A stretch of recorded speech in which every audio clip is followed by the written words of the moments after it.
You driving car, you doesn't know how to drive in car. You go for a driver permit. A driver permit you go. You are the one at fault. When you at the fault? You. Muke what at fault? I am to fire. So what?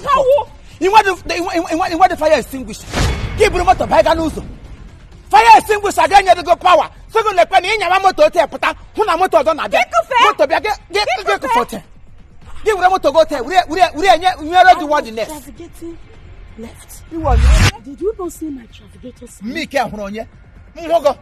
No, actually, Mamus. I love the shadow. I be what up. What's your man? What's your yana? What are I walking on a kind? Oh, what do? Excuse me. Eh? Oh, excuse you. Get it in your mind. And let him excuse you. And let him not permission. Hello, excuse.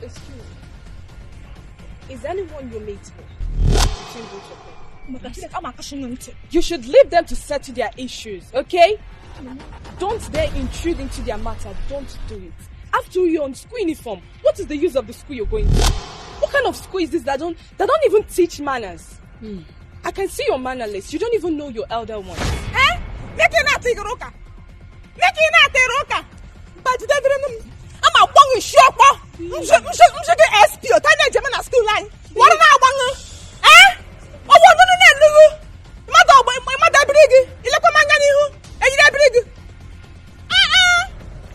What a mess. Are you done talking? I'm done. Thank you. Now, have you seen how rude you are? Did you see me talking to your father in a rude way? Or maybe in a sarcastic way? Did you see me doing that? What kind of a school are you coming from? What kind of training did I give you in that school? Did you watch the way you spoke to my mom? Did you see the way you were speaking to my mom? She's old enough to be your mother. You don't talk to her in that manner. You're even in school uniform. And you're talking to my mom in that manner. I don't even know what they do teach you in your school.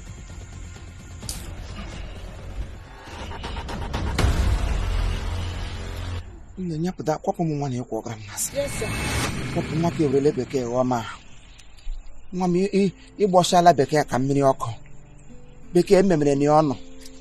Madam Biko, don't be offensive.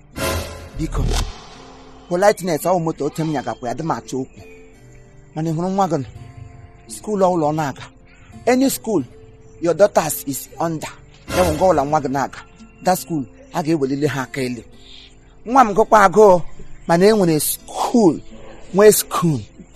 Ka onye ka no n'ime school. Beke ọ na-egbu potassium. Hey! Hari ka o siri ote. Wo kwuru don ya wo ele. Piti na eghe m n'obi ote bịa m na ahụ mem nwanye. Hebe!